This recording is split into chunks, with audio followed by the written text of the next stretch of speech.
April 3rd, 2024 marked the third day of jury selection in the Chad Daybell trial.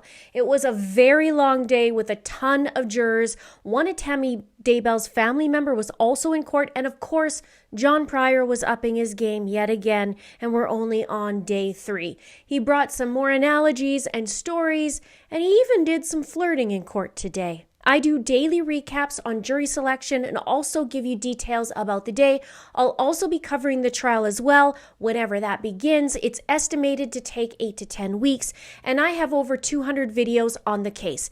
Not just updates, but deep dives, connecting dots, and also theory videos. I'm Linda with It's a Crime, so now let's get into it.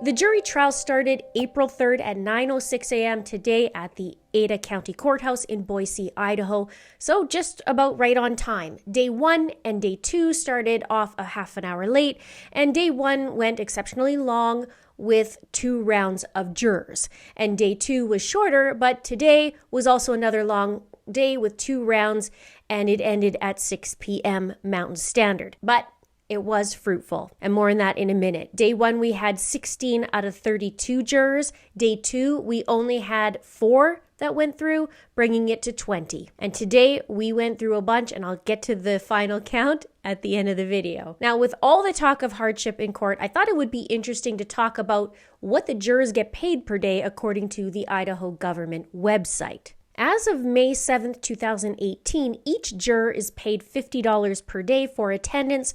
Jurors can receive up to $60 a day after serving 10 days on a trial. As of January 1st, 2024, jurors are also paid 67 cents per mile round trip, regardless of the mode of transportation.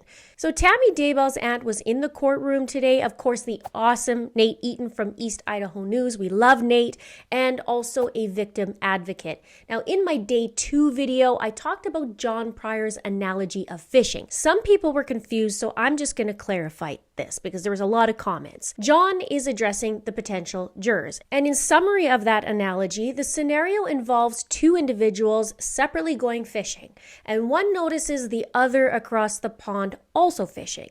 John questions a juror if this constitutes as an agreement to fish together. He brings up another situation where one person catches more trout than allowed by law, leading to a citation. He asks whether the other person across the pond should also be cited for being present regardless of their catch. He also uses a pun, I guess you could call it. He said, "We're gonna let you off the hook today." Ha ha ha. I just want to note the quote he said about the fisherman who receives that citation.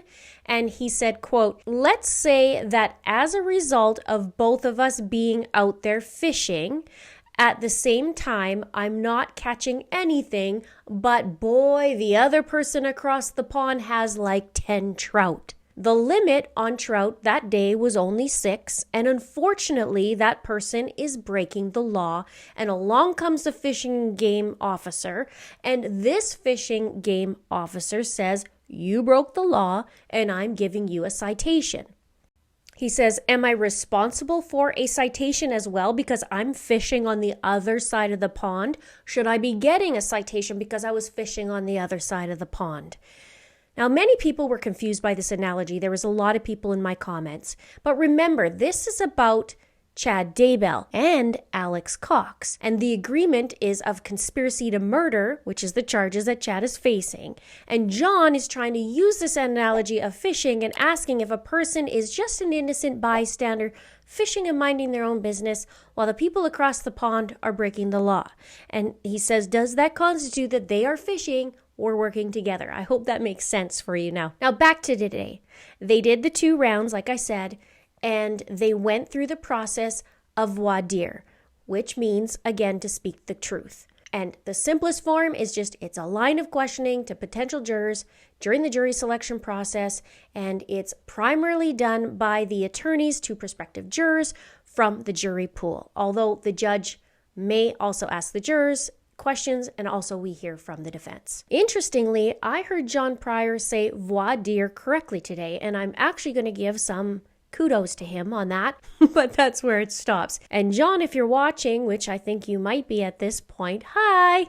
I'll tell you all about that in a minute. Up first was Lindsay Blake. They did their analogies. Both Rob and Lindsay use analogies to get the point across and make things clear. In day 2, she used a brother analogy to get the point across about conspiracy and agreements, and I had that in the day 2 recap.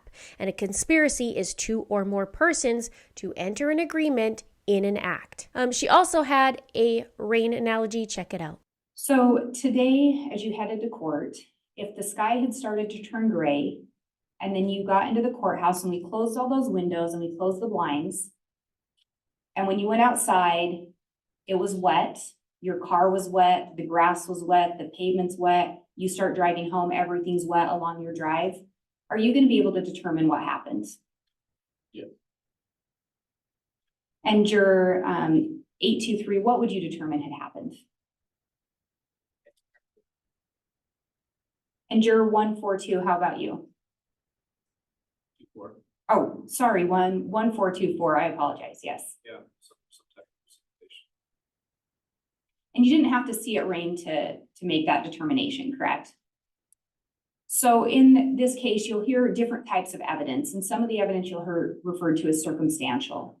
Does anyone have concerns that with the type of evidence presented, you would have concerns weighing that and giving the weight it's due?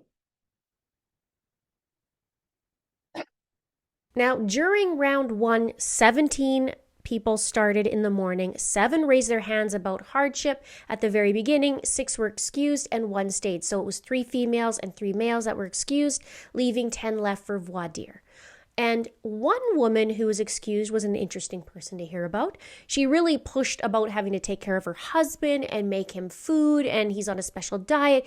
She said he worked away and didn't have access close by to get some food, so she preps for him. And she's been married, for 41 years, and I believe it was 45 together. And I found it interesting that John is the one who brought up the length of time of being married, because in my opinion, she sounded very dedicated to him. And well, Tammy and Chad were married over 25 years. I believe it was 28 years when she was murdered. So there's that. But she ended up being excused, so no dice for her. Now, another juror was a man who suffered from lupus. He couldn't be compensated and would lose out of $25,000. He really had a hard time when he had his flare-ups. He also said he had a dog with an enlarged heart, and I believe he said something about his daughter, but sometimes it's really hard to hear what they say in court. The camera and audio really isn't that great. And he was also excused. But the 7th juror of that morning, 1204, he actually stayed and was a gentleman that had a vacation in mid-June and was concerned about that. Now, I'd love to know more about this process from the prosecution and defense point of view and their strategy between weeding out jurors, not just of the obvious, but some of the strategy behind it, because both sides wanted this guy gone and the judge kept him. And so far from the patterns, it's been very even on the genders on each day. Now, I've seen others kept on for more than that. He had something mid-June. So it's just interesting. What do you think? Now, John had 2 analogies today that stood out. And one of them had to do with a concentration camp. I want to go into a couple of, well, before I start that, I guess I'll go back a little bit. Again, if Chad decides not to testify, is there anybody here who's going to think that he's guilty because he chose not to testify? No. All right, thank you. Nobody? Okay. Now, I want to talk a little bit about bias. Does everybody understand what bias is? And would everybody agree that bias is you have an opinion about something, whether it's based on fact or truth, but you have an opinion about somebody and it may influence your judgment. Would everybody agree that?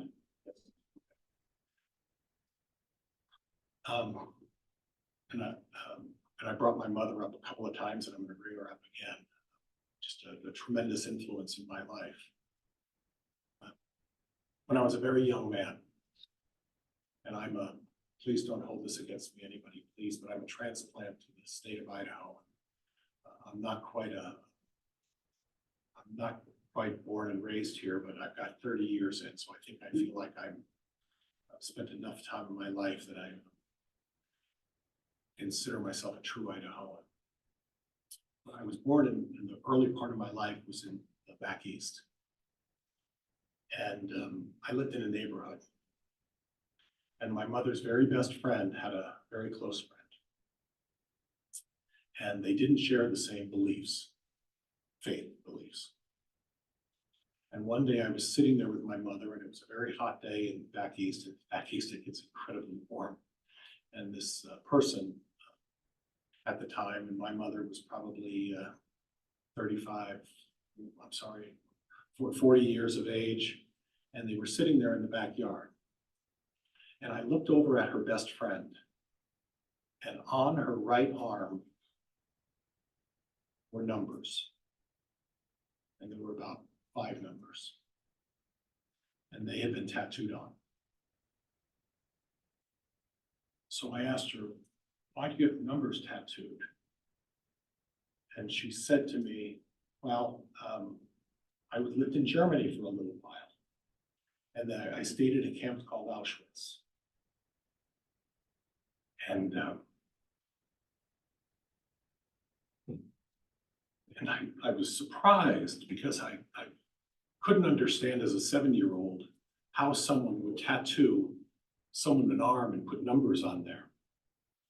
And that was a good lesson for me, because what it showed is that there are people who have feelings so strong that they would engage in that kind of conduct. And I can assure you, you can't count the number of people who have had that done to them anymore, because most of them aren't here anymore. But that had a profound impact on me, and it was the best example of what bias was. And I want to ask you folks, is there anybody here who feels that you should judge somebody just because they may have different beliefs than you do? Please raise your cards. This is important. No. Saying no or saying yes? If you say no, raise your cards. Okay, unanimous. Thank you. Do all of you understand that it's important not to judge somebody because of their beliefs? Okay. Do all of you know that we all may have different beliefs? That we all may believe some things that are different? Do all of you agree that regardless of how unusual or how unrealistic those beliefs are, we have to respect people for their beliefs? Would everybody agree that? And that we can't judge someone just because they may have unusual or beliefs that we just don't find realistic. Would everybody agree? Yes. And would everybody agree that you're not going to judge a person just because they may not conform to what you think is normal or average or standard beliefs about a various topics? Would that be fair to ask that of you of that? Yes. Thank you. Well, I doubt he can really talk about conduct. Now, I gotta mention this. John sounded like he was outright flirting with a juror. He kept mentioning her smile and just seemed a little off. Okay, a lot off. Just enough to take notice. Let's just say, have a listen. And then I'm going to go to 1379 because you keep smiling again and you're catching my attention with that smile. So please don't stop. So let's talk a little bit about honesty and what your thoughts are. Now, an interesting note, it looks like they found the guy who was MIA yesterday from court because one person wasn't answering their phone, and that obviously was concerning, but juror number 823 is actually a guy in the military, and he said it was an honest mistake. He said his phone died and he relies on his alarm. He woke up and it was already too late. But he said, I'm in the military. I realize, time's important and I'm typically on time. The next one that was interesting was a female. She said she doesn't know much about the case. She tries not to involve herself, though, in dramas or news or things like that. She believes that she'd be a good juror because of that. She said, though, she has 0% energy for this process. She wished she actually had a hardship. And she said she isn't into sensational things or people who insert themselves into other people's lives. She says if you are a person who wants to be here, well, then that's kind of sick. And then the next juror is also a female that John talked to, and he had a weird laugh towards her, which was odd, but he was talking to her about media and what she knew. And then John says this: these podcast people who are making a living on something unfortunate. Now, I do find this interesting because WTF does he do for a living? Same with the news, same with first responders. My ex-husband is a first responder and he makes a living off of sick people, I guess you could say. Does that make it wrong? Is Nate Eaton wrong? No. Pot and kettle, John. Pot and kettle. Not to mention what John does for a living and who he's helping. Oh, wait, he said he's not making any money, though, off of him. But remember, he also now owns Chad's house and property where those dead children lay or had laid. So there's that. Another notable juror was a male who ended up being excused because he watched the live stream about the actual jury selection of this jury selection. And he said maybe about a half an hour of it. So it's a little bit of an oopsie, but he said he didn't think about it, but didn't think official court business would be an issue. So he was turfed. And another female, this one was interesting that she actually has her PhD as a psychologist, which I thought was interesting. And one juror today sounded a little spicy. There was some talking over each other at one point as well. Got a little bit confusing. I thought, I don't know what was going on, but have a listen. And go ahead, I'm sorry, juror number 657, please. Sorry, I just kind of wanted to reword what I said, just to make sure I kind of get it across clearly. Okay. Basically, when it comes to making any sort of major decision, it's never, almost never a good idea just to guess, on a whim or, just assume, I guess you could say. Right. It's always very important to weigh information, weigh facts, before you make, especially a big decision. And would you all agree with me that it's never a good idea to speculate about facts? That what we should really do is look at what we have at hand and make a determination based on what we have at hand and not guess about other things, other possibilities. Would all of you agree with me on that?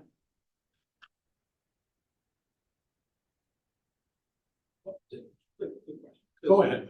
I saw you. We're talking about two different things here, because that's saying about this case, which I No, agree with, right? I'm talking about. But there was also Hold on. a personal side. Hey, here. wait.